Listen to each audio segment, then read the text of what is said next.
So this king wants to go out on a derech loy derech. You know what I mean? He wants to adventure. So he goes this sharp stones and there's all sorts of sharp trees and thorns. And his foot was so sore and was all wounded after his trip, and he decided that's it. He's going to take all the money of the treasure, and it was the scenery was so beautiful. He has to do it again. The problem is there's so much I didn't cover. So all these ways that I'm terrible for my feet. So he decides a gewaltige Eitzah. He gives up Kudai, gives a command. Now I want you to take all the money there is in the treasury, in the safes of the government of the kingdom, and go buy all the bulls and cows, whatever, the whole world, and then take off the hides with the hair, so it's like a carpet, and cover all the grounds and all the roads. I know when I walk on my next vacation for whatever it is, so I shouldn't get all stung and bleeding and everything else. Nobody had the audacity to tell him that's a dumb.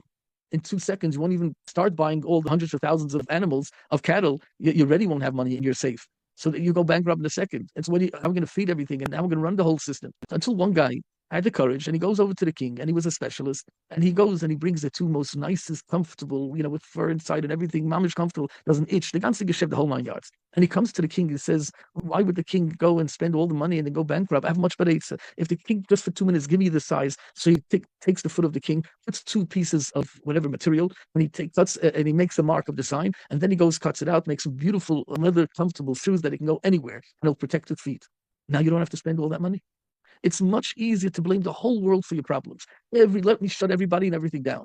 It's much more difficult to go. It's easier to tell the mirror, when the mirror will smile to me first, then I'll smile back to the mirror. It's much more difficult to go to the mirror and give your first smile. You give the first smile. You come and make amends. You come home and say, I'm sorry. You come and say, I'll be the bigger one.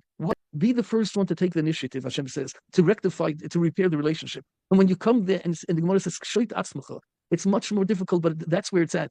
Judge yourself first. Make Seder in your little world, and then go judge and fix other people's world.